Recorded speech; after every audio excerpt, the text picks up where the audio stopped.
L'humanité silencieuse, c'est donner la parole à des personnes agissant dans l'ombre, invisibles. C'est créer des ponts entre nous, des connexions et affirmer que l'humanité, c'est nous.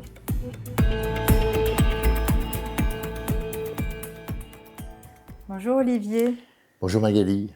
Une personne de ton entourage qui te connaît bien, je la rencontre. Qu'est-ce qu'elle dit de toi pour que je te rencontre ici et maintenant ?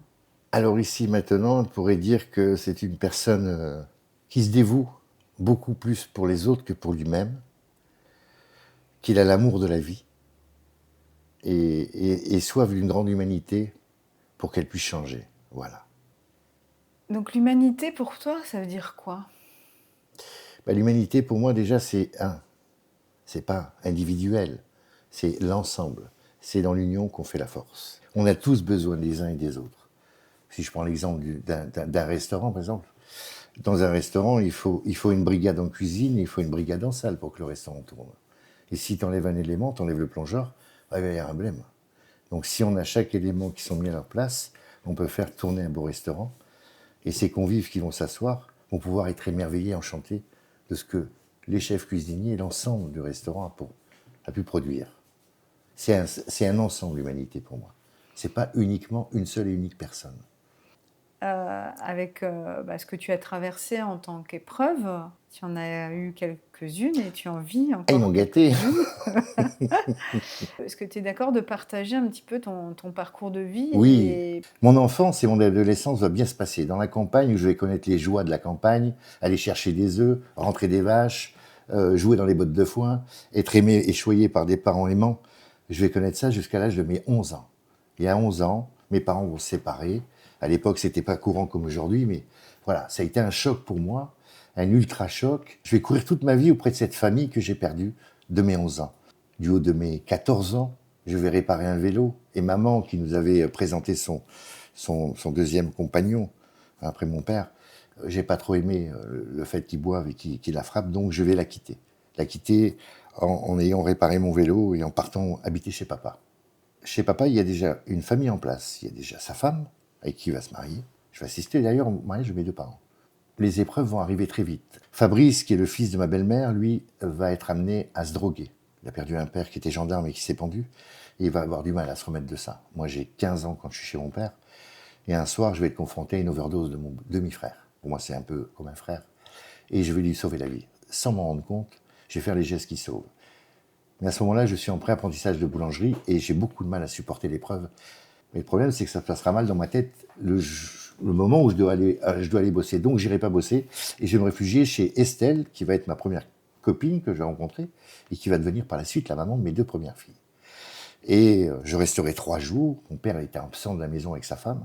Lorsqu'ils vont rentrer, ils vont apprendre par le maître de stage d'apprentissage que j'étais absent. Pourquoi j'étais absent ? Donc, il va vouloir savoir pourquoi. Pour pas brûler Fabrice, je vais rien dire. Je vais garder ça pour moi. Il va me priver de mobilette, de copains, de copines. Et cette punition va durer 15 jours. Et je ne vais pas la supporter. Parce que j'ai sauvé quelqu'un. Et j'estime ne pas être sanctionné à ce moment-là. Donc je vais prendre mon père par la main et lui dire « Papa, il faut qu'on parle entre hommes. » Et je vais lui dire ce qui s'est passé. Et donc lui, qui n'avait pas la culotte sur son toit, va s'empresser de le dire à sa femme, qui elle va partir en colère contre son fils. Son fils va intervenir, va me foutre dehors de la maison. J'ai 15 ans. Un bus s'arrête. Et puis là, le monsieur me demande « Tu veux monter ?» Oui, mais je dois aller chez ma grand-mère, j'ai pas de sous. Et il me dit, on s'en fout, tu montes dans le bus. Il m'a déposé au terminus, c'était brillé. Arrivé chez Estelle, je vais me réfugier, mais j'ai planqué mon sac. Pour pas savoir, il ne fallait pas qu'elle sache ce qui m'est arrivé. Je voulais pas me dévoiler. Mais le chien, qu'on venait de sortir, est allé au fond du couloir, et pour aller le chercher, il est tombé sur mon sac. Et elle m'a dit, qu'est-ce que c'est ? Donc j'ai dû lui dire la vérité. Son père a pris le téléphone, a appelé mes parents. Et on dit, à partir de maintenant, Olivier va rester chez nous. Tu vois, on pourrait parler de la question de la protection de l'enfance, puisque tu étais mineur. Oui. Il n'y a pas eu de service social ? Si, parce qu'à ce moment-là, il y a ce qu'on appelle une enquête sociale, j'imagine. Il n'y a pas eu une enquête sociale. Il y a à ce moment-là ce qu'on appelle un objecteur de conscience qui est souvent au bar de mes beaux-parents et qui lui explique qu'il faut faire au beau-père. Et donc, ils vont mettre en place, avec le juge, une demande de protection auprès de ses parents. Il va falloir l'autorisation de mes parents. C'est ma maman qui va faire le déplacement et qui va autoriser. Et je me rappellerai toujours de ma mère qui pleurait, mais pour mon bonheur et pour ma paix, elle dit « Ok, je te laisse des gens que je ne connaissais pas, à peine. Je connaissais bien leurs filles, mais je ne les connaissais pas. Donc, ils vont me mettre en garde chez des beaux-parents. Et ça va me permettre de finir mon adolescence tranquille, dans le calme. Et je vais reprendre un chemin scolaire normal et je vais avancer. Donc, pour ta mère, c'était un acte d'amour, Oui, profondément. profondément, oui. Parce que Maman, c'est difficile pour une mère. maman m'a donné un acte d'amour ce jour-là que j'oublierai jamais. Et ce jour-là, je me suis dit, j'espère lui faire un beau cadeau un jour dans ma vie. Et par la suite, le cadeau viendra, mais pas sous la forme que je pensais. Donc, je vais dormir chez les parents de ma compagne du moment, Estelle, faut pas la nommer, et qui va me donner 2 belles filles par la suite, qui ont aujourd'hui 36 ans et 28 ans, et qui m'ont fait grand-père. Le destin fait bien les choses. Je vais permettre à une famille de se réunir à nouveau. Le fait que j'atterrisse chez ces gens-là, comme dirait la chanson, va faire revenir Estelle et Lionel. Donc, quelque part, la Et réparation. ma réparation va réparer l'ensemble. Mais l'après-midi, on le passait chez la grand-mère, et après, on allait tous manger au resto. Puis on se retrouvait, on passait des moments. Puis tardivement, parce que la belle-mère, c'était plutôt ricazaraille, avec ses plantes, et on se buvait la tisane, tu sais, le coquelicot avant de se coucher. C'était assez rigolo. Et c'est comme ça que je vais apprendre comment soigner l'argile, comment je vais apprendre les médecines parallèles. Et du haut de mes 15 ans, je vais avoir un grave accident de la route. Et ça va être le révélateur et l'enclencheur de l'être que je suis devenu. Je vais vivre ce qu'on appelle une EMI, une expérience de mort imminente. Et c'est fou parce que, quand j'en parle même aujourd'hui, on n'a pas de mots pour définir l'amour qu'on reçoit le moment où on monte. Il n'y a pas de mots. Nos mots sont tellement faibles à côté de la dimension qu'on a à ce moment-là. Je ressens une lumière d'amour qui m'envahit, qui m'enveloppe et qui me... C'est incroyable. J'ai eu 346 points de suture sur la jambe gauche. Tout a été sectionné dans la jambe, sauf l'artère fémorale. Je me souviendrai du médecin qui m'a dit « Vous avez de la chance, vous êtes passé à 2 mm du Saint-Pierre, M. Vietti. » Par contre, ce que je me souviens, c'est de l'avoir vue, elle, dans sa chambre, dans la chambre de sa grand-mère, en train de refaire le lit. Et moi, j'étais perché au plafond et je la voyais d'au-dessus. Et elle mettait des draps blancs et des motifs marins. Et quand elle est venue me voir à l'hôpital 2 jours après, je lui ai dit « Mais t'es arrivé un truc bizarre, je t'ai vu, t'étais pas dans la cuisine, t'étais dans la chambre. » Et là, elle me dit « Effectivement, je refaisais le lit. » Donc, elle me confirme ce que j'ai vu. Ce que tu as vu. Donc, je ne l'ai pas rêvé. Et c'est par la suite, après, qu'il va se passer des événements en moi, ce qu'ils appellent, beaucoup appellent ça le 6e sens, le machin. Moi, j'appelle ça un sens qu'on a tous. Sauf qu'il il s'est éveillé. Du coup, tu l'as là, développé, il s'est développé avec l'accident. À toi avec voilà. l'accident. L'accident, le choc que j'ai pris a fait que les possibilités qu'on a tous, bah, c'est ouverte. Les rêves prémonitoires. Alors, au début, je commençais à flipper. Voilà, j'avais peur. Rêves prémonitoires. Des choses qui m'arrivaient 2 jours après que j'avais rêvé. Je disais, c'est quoi ce délire ? Je deviens fou. Moi, je pensais perdre la tête parce que j'ai tapé la tête dans le camion, en fait. Donc, pendant plus de 6 mois, j'avais des picotements dans la tête. Et je ne comprenais pas. J'avais été observé par les médecins. Ils n'avaient rien trouvé. Tout ce qui est penché vers la spiritualité, j'étais très ouvert. Que ce soit les spirituels catholiques, musulmans. J'écoute, je suis très, très à l'écoute de ces choses-là, alors que je n'étais pas comme ça. Et puis la vie va m'emmener vers des gens qui vont m'être mis sur la route, qui vont m'expliquer le magnétisme, un flou artistique dans tout ça. Et puis cette gitane que je vais croiser, on a déménagé de la Lorraine, on est en Savoie. Ils ont pris un restaurant. Nous avions un chien qui s'appelle Goliath. Et lui, après un déménagement, il se casse 3 jours. On ne le retrouve pas au bout de 3 jours. Moi, je suis inquiet. Et je dis au beau-père, attends, Alain, je vais chercher le pain à la boulangerie pour le restaurant de midi. Et je vais voir à la maison s'il n'y a pas le chien qui est revenu. Et lorsque j'entre dans l'entrée en bas, il y a une petite bonne femme, toute noire, qui avait des napperons dans la main, qui rentre avec moi. Et du 0 au 4e étage, elle va dire qui je suis, d'où je viens, ce que je vais faire plus tard. Et là où elle va me troubler, c'est qu'elle va me regarder et me dire « Ah, vous avez de la chance, monsieur, vous êtes monté au ciel. Ils vous ont donné un cadeau pour aider en bas. » Je dis « Qu'est-ce qu'elle me dit, la dame ?» Tu sais, je suis troublé, moi, qu'est-ce qu'elle me raconte, c'est bizarre. Ouais. Mais ce que je vais retenir, c'est surtout comment elle m'a décortiqué, elle ne me connaît pas. Et en très peu de temps. Je dis, c'est bizarre. Et je lui dis, madame, par contre, le chien, j'ai perdu mon chien, il revient ou il ne revient pas ? Elle me dit, oui, il revient, votre chien. Par contre, monsieur, changez pas, vous êtes une belle personne, restez comme vous êtes. Vous ferez de la scène, je vois de la lumière, je vois des célébrités autour de vous, vous ferez de la télé, vous ferez du cinéma, vous écrirez un livre, mais changez pas, monsieur. Voilà ce qu'elle me dit. Je reste bloqué. Je rentre à la maison, je vais dans mon pot à pourboire, je plonge la main dedans et je ne regarde pas ce qu'il y a. Je prends une bonne poignée et je lui donne. Je lui dis, tenez, madame, Elle m'a dit, non, non, tenez, il faut un échange dans la vie. Vous m'avez donné, je vous donne. Et elle me donne un apron que j'ai gardé très longtemps. Je crois que je l'ai gardé jusqu'à mes 35 ans, l'apron. Mais j'ai 56 ans aujourd'hui, je peux te dire ce qu'elle m'a dit, c'est vrai. Il y a une chose qui est sûre pour moi, c'est que je crois en Dieu. Pour moi, il existe. La définition qu'on y mettra, c'est chacun est libre d'aimer ce qu'on veut. Mais je dis, je crois en Dieu, mais j'ai beaucoup de mal avec son personnel au sol. Toutes les religions du monde ont toutes un même fondement. Sauf qu'après, on dirige comme on veut. Et l'homme est toujours au milieu. Et l'homme est imparfait. Je suis sûr et persuadé qu'il existe autre chose au-dessus de nous qui nous dépasse. Et Dieu merci qu'on n'a pas encore la faculté d'y pouvoir y mettre le nez dedans. Je pense qu'il y a autant de chemins qui mènent à Dieu qu'il y a autant d'âmes ici-bas. Chacun doit trouver son chemin. Chacun doit aller vers cette quête. D'où on vient? D'un monde rempli d'amour. Qu'est-ce qu'on cherche toute notre vie? De l'amour. Et souvent, on cherche l'argent, cet argent. Mais si on regarde bien, il y a certains peuples, il y a certaines nations dans le monde qui vivent avec peu, mais qui sont heureux. Eux, ils n'ont rien, mais ils ont tout. Ils ont quoi? L'amour. C'est ce que tu poses. C'est l'amour. Tu disais par rapport à ta carrière artistique aussi, où tu as été donc en lien avec des gens, en tout cas, que le monde pose comme célébrité ou autre. Il y a aussi de ça, c'est-à-dire qu'entre les paillettes, le faste et finalement... la poudre aux yeux. Oui, la manipulation, j'allais même utiliser ce mot-là, tu vois, où à un moment donné, on fait croire aux gens, quelque part, que, tu vois, c'est ce monde-là qui est merveilleux. Je vais te prendre l'expérience, la première fois où je suis confronté au monde de la télévision, c'est malgré moi.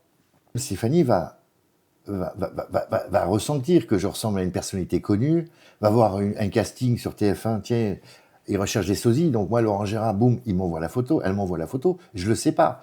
Et la fille va m'appeler, et moi, quand je prends ça à la légère, et puis je sais même pas du tout qui m'appelle, je pensais que c'est une collègue de boulot, je lui raccroche 4 fois la figure dans la journée. Et c'était une journaliste de Coyote qui m'appelait pour participer à cette émission. Le soir, quand j'en parle à mon épouse, elle me dit, mais t'as pas fait ça? Je lui dis, si, pourquoi? Elle me dit, mais je t'avais inscrit sur un casting. Ben, elle me rappellera, elle s'y est intéressée. Et elle m'a rappelé. Et j'ai vécu une belle aventure qui va me faire découvrir déjà un monde incroyable, des sosies. J'ai l'impression que j'ai dit, qu'est-ce que j'ai pris? J'ai pris de la drogue. il y a 5 Johnny dans la même journée. Il y a Bob Marley, il y a James Dean, mais c'est quoi ce délire? Et puis, ça va être bon enfant, ça va être carnaval, quoi. Pour moi, c'est rigolo. Puis c'est que de l'amour. Je sens cette journée qui est remplie d'amour. Les gens sont passionnés dans ce qu'ils font. Voilà, ils donnent de leur... Et c'est des gens simples. Après, il y a le passage télé. Ça va être en direct. Il y a une folie de Chavannes. On a donné de l'amour. C'était merveilleux. Il y a eu 9 800 000 téléspectateurs qui vont nous regarder. L'émission se finit. Plus rien. C'est une utilisation finalement pour mettre en œuvre quelque chose de faste exactement. Et ça, c'est violent. De faux. Et ça, c'est violent. Ouais, c'est violent pour les personnes. Ça, c'est violent. Quand tu as une sensibilité comme je peux avoir, c'est violent. C'est comme Laurent Gérard, quand il va découvrir que j'existe, j'ai un petit ambassadeur, mais je le contacte. Les anglo-saxons savent bien le faire ça. Eux, ils ont compris. Nous, en France, on a du mal avec ça. Nous, en France, si tu veux, c'est mon gâteau, touche pas. Oui, c'est mais ça. Gâteau, c'est il a vécu tout comme le monde. Une concurrence. Ouais, carrément. Alors que le gars, il fait des 10 000 je te prends l'exemple, il y a 2 ans, pour mon épouse, et l'accident qu'elle a vécu et le traumatisme qu'elle a eu, qu'elle a traversé, j'ai défendu une cagnotte que j'avais montée sur de Litchi, et donc j'ai la chance de participer à l'émission de Courbet. Ça peut vous arriver. Hein. Bon, je vais défendre ça, et lui, quand il est pote avec Laurent Gérard, il va me voir et faire « Ah, Laurent Gérard !» Donc, il me tend la perche, je fais une imitation, 2 imitations, 3 imitations, ça part en freestyle, il devait me garder 10 minutes, je vais faire l'émission, et je vais faire un message à Laurent Gérard qui va être gentil. 15 jours après, j'allume la télé, et j'ai un pote qui m'appelle et me dit « Regarde Paris Première ». Je regarde, c'était Laurent Gérard, et le chroniqueur met une vidéo, il met une photo de moi, mon affiche, il me la met. Et voilà. Et ils vont discuter. Alors, j'ai l'impression d'être au dîner de con à ce moment-là. Et là, en fait, j'ai peine pour lui. Je le dis, j'ai peine pour cet homme. Pourquoi? Avec toute la gentillesse que je me dois de l'humanité. Mais la vie t'a tout donné, garçon. Comment tu peux être aigri à ce point-là? Comment, quand je vois des fois ces photos... Ma mère disait souvent, quand elle le voyait, elle disait « Oh, regarde comme il est malheureux. » il est malheureux. Alors toi, t'as rien, mon fils, mais t'es heureux. Regarde lui, il a tout, il est malheureux. Qu'est-ce qui fait qu'à un moment donné, finalement, les gens perdent une partie d'eux? Parce que j'ai Ils perdent l'impression, une tu vois, partie une d'eux, oui. partie d'eux-mêmes, Tout tu à vois, fait. dans ce que tu racontes. C'est le rapport qu'ils ont matériel. Nous vivons dans une dimension où quand même il faut... Tout est... Voilà, c'est terre à terre. Mais en fait, ce qu'ils ont oublié, c'est que tout est vibration, en fait. Tout est de la vibration. Tout ce qui nous entoure, la lumière, la table, tout est vibration. Ton corps est vibration. Ton corps est vibration. Nous fonctionnons sur des vibrations. Et ça, ils l'oublient. Toute notre vie, on va tous courir après l'argent. Alors avant, tu disais, ouais, mais le médecin, il est à l'abri. Le notable, il est à l'abri. Plus personne n'est à l'abri de rien aujourd'hui. Même le mec qui est au CAC 40, du jour au lendemain, il peut dévisser et se retrouver sans rien. Mais si tu n'as pas développé l'humanité en toi, bah, tu es mal. Hein. Tout à l'heure, avant de commencer, tu expliquais un petit peu ce que tu vis en lien en tant que proche aidant aussi. Il y a vraiment, en tout cas, une sacrée conscience de ton histoire, tu vois. À ce moment-là, ce qui a fait qu'à un moment donné, ça m'a accompagnée vers là, tu vois, il y a vraiment un travail, en fait, tu as travaillé profondément sur toi dans ton parcours de vie. Tu vois, c'est pas tout le monde qui a... C'est pas évident, tout le monde. J'arrive à décortiquer. J'arrive à décortiquer et à prendre de la hauteur sur les choses et à pardonner. Alors ça, c'est la première chose à faire, c'est pardonner. Même si ça a été dur, tu pardonnes. Parce que tu t'enlèves le poison qui peut te ronger. Je reviens à ma cousine tout à l'heure, on discutait, elle vient de perdre son fils, d'une violence inouïe. Un gamin de 15 ans l'a poignardé de 2 coups de couteau. Il avait 17 ans. C'était il y a une semaine. Il s'appelle Noah. On a échangé là-dessus et elle n'a pas de colère. Elle me disait même, tu vas me prendre pour un fou, Olivier, mais je suis limite à pardonner. Parce qu'elle est dans l'amour de son enfant, parce qu'elle est sous l'emprise. Alors je ne sais pas comment ça va se passer d'ici quelques temps, mais je dis c'est tout à fait normal. Et c'est quelque chose qu'il faut que tu maintiennes, parce que si tu commences à devenir haineuse et coléreuse, c'est pas l'autre, parce que l'autre il n'est pas là, c'est toi que tu vas pourrir. Si au lieu de remettre de l'huile sur le feu, tu essaies d'y mettre du baume, ça va non seulement t'aider à toi-même, mais ça va peut-être aider l'environnement. Et ça va aider. C'est peut-être utopique ce que je te dis, mais si tu mets de l'amour là où il y a de la haine, si tu mets de la lumière là où il y a de l'ombre, et si tu mets de la paix là où il y a de la colère, et si on y met tous un petit peu comme le petit colibri, on fait ça à notre manière à nous, peut-être que l'humanité passerait un autre sale quart d'heure. Il serait peut-être plus heureux ce quart d'heure-là. Je pense qu'on va vers ça. Je pense qu'à l'heure actuelle, dans nos vies à tous, on est tous chamboulés. On le voit. Sur un plan géopolitique, ça chamboule. Sur un plan national, ça chamboule. Régional, ça chamboule. Mais dans nos vies à tous, là, actuellement, ça bouge. On a tous des vies où on n'a pas un problème. Toutes ces expériences que j'ai vécues, gamin, m'ont donné de la force. Et il y a 2 jours, mon épouse me dit dans la cuisine, mais tu te rends compte de tout ce que tu as traversé? Oui. Et elle reste, je reprends une expression catalane, espantée, quand je vais défendre un dossier devant un juge de l'exécution et que je gagne sans avocat, avec une avocate qui est béton armé à côté de moi. Elle reste espantée quand je vais défendre un dossier Alliance qui m'ont fait du mal parce que j'étais dans la protection sociale et que pendant 1 an, mon arrêt maladie ne m'ont pas payé et que je vais me battre tout seul parce que mon avocat me demande 6 000 balles et que je n'ai pas les moyens de lui donner et que je vais tout seul à Nanterre et que je fais le bras de fer avec une entité comme Alliance et je gagne. Elle reste toujours étonnée. Et Dieu merci qu'elle reste étonnée et qu'elle ne mesure pas. Parce que je suis qu'un canal. Tu es un battant aussi, parce que... Oui. Ah oui, tu parlais de ta grand-mère. Voilà, tu parlais de ta grand-mère. Elle s'est retrouvée seule avec 11 enfants. 11 enfants. Ouais. Élever 11 enfants seuls, dans une époque où il n'y avait pas la CAF, où il n'y avait pas tous ces aides. Moi, ce qui m'a toujours... Ce que j'ai toujours été en admiration chez ma grand-mère, j'arrivais... La maison était belle, ça sentait le bois de cheminée, ça en Lorraine quand tu rentres dans les maisons, le bois, l'odeur, et son buffet qui était magnifique, et il y avait toutes ces médailles et ces photos de ses petits-enfants, 36 arrière-petits-enfants quand même. Magnifique. Elle était fière, Marie, en plus un nom, Marie. Et quoi qu'il arrivait à Noël, on avait tous un cadeau.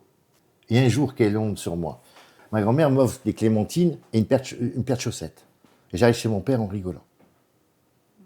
J'ai pleuré le jour de son enterrement quand j'ai su comment elle se démenait, ma grand-mère, pour nous offrir un cadeau, même si ce serait que ça. Et là, j'ai dit, tu vois, t'es un petit con. on apprend tout le temps. Pour revenir à ce que je disais tout à l'heure dans mon chemin, cet accident va me faire toucher du doigt une chose, c'est que je vais devoir être au service ici-bas dans des dimensions qui me dépasseront. Et la première, ça va être une petite qui va s'appeler Elodie. C'est la copine à ma fille, j'habite la Seine-sur-Mer, et un soir d'un 31 octobre 99, soir d'Halloween, je suis en animation commerciale et j'ai un copain qui vient me chercher pour qu'on aille à un gala de boxe. On n'a pas les portables à ce moment-là. Hein. Et moi, je suis perturbé, je sens qu'il s'est passé quelque chose chez moi. Je suis pas bien. Je suis même tellement pénible que au troisième match, parce qu'un gala ça dure longtemps, au troisième match, ils sont obligés de me ramener. Et il y a une enfant qui s'appelle Elodie, elle est restée dans la chambre au moment où ça a cramé. La citrouille s'est renversée avec une bougie à l'intérieur. La chambre a pris feu. Et la gosse est restée. Et elle a été fortement intoxiquée par les fumées, emmenée à l'hôpital Nord de Marseille. Et quand j'entre, moi, je vois ma femme et mes 2 filles qui sortent de la chambre en pleurs. Et ils m'expliquent. Waouh. Et Elodie, je la connaissais parce qu'elle venait souvent à la maison. C'était une super gamine remplie de soleil. 2 jours après, je rencontre la maman. Je monte dans la voiture et elle monte dans la sienne. On était juste à côté de l'autre. Et je demande à la maman, comment va Elodie?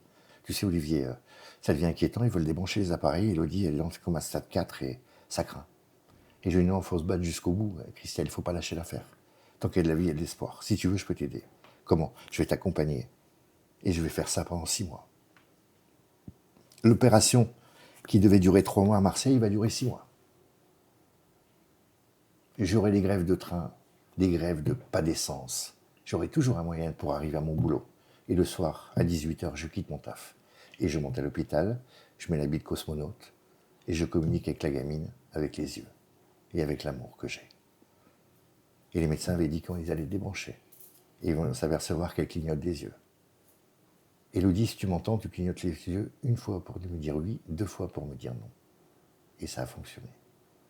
Et cette gosse va rester 4 ans en vie. Et je vais perdre ma femme et mes gosses. Parce que quand tu prends le bâton de pèlerin pour emmener la lumière sur le chemin, tu attires l'ombre. Et là, l'ombre va m'attaquer. Je vais tout perdre. Et comme dans l'histoire de Todd dans la Bible, Dieu va me redonner tout au centuple 1 an après. Rencontre de ma 2e femme, Alexandre va arriver très vite, Clarisse dans la foulée, 6 ans après. Et tout va m'être redonné au centuple. Je ne peux pas en vouloir à l'humanité. On peut encore moins en vouloir à la vie. À un moment donné, j'en voulais à la vie. Et là, la vie m'a fait toucher du doigt que non. La vie est un jardin, tu sèmes, tu récoltes. Sème du bien, tu récolteras du bien, quoi qu'il arrive. Il n'y a pas de hasard. Il n'y a jamais de hasard, il n'y a que des rencontres. Je suis revenu à quelque chose d'essentiel en moi, qui est important, c'est ne t'oublie pas en chemin. Oui, parce que c'est ça aussi. C'est ça le problème que j'ai. C'est que je m'oublie en chemin. Et là, en ce moment, j'ai des signes d'alerte au niveau de ma santé. Ouais, j'ai appris qu'au niveau poumon, il fallait que j'arrête de fumer. Chose que je commence à faire beaucoup. Nerveusement aussi, j'essaie de me calmer, que j'étais tout feu, tout flamme, plein de speed, et on me connaît. Hein. Et j'essaie de tempérer. Et j'essaie de faire attention. En fait, j'apprends à m'aimer. Ouais, parce que proche aidant, que tu es aussi... On s'oublie beaucoup. Voilà, on s'oublie énormément. Beaucoup. Début 2025, on est le 3 mars. Ma femme se fait opérer du cancer. 17 opérations, staphylocoque auréus, suite à une chute, bon bref. Et à ce moment-là, j'ai donc le cancer, j'ai l'histoire de ma fille et j'ai une 3e affaire. Très très forte. J'ai 3 dossiers que je porte sur le dos qui sont violents, je dis je vais m'effondrer. Eh ben, mon père est toujours là. Sur les épreuves, je ne les ai pas traversées tout seul. Je savais que j'étais accompagné. Alors après, il ne m'explique pas comment, je n'ai pas la science infuse, je ne sais pas. Mais en tout cas, dans je sais qu'on ne part pas comme ça. Voilà, et qu'il y a un lien. On n'est pas seul, en fait. Physiquement, oui, on perd nos êtres chers. Mais ils sont en toi, ne serait-ce que nos parents, ils sont en nous. Notre ADN, c'est qui? L'ADN fait partie de profondément. C'est nos parents. Bon, après, on a nos vécus avec nos parents, tu sais. Et ils sont en nous. Après, à nous de les faire vivre. Je crois qu'il y a quelque chose qui nous définit, qui est l'amour, en fait. Être proche aidant, c'est pas simple parce qu'au quotidien, voilà, il faut être présent. C'est un sacrifice, vraiment. j'arrive quand même à prendre conscience que malgré le parcours, j'ai une grande chance. C'est d'être fidèle à ce que je suis depuis gosse.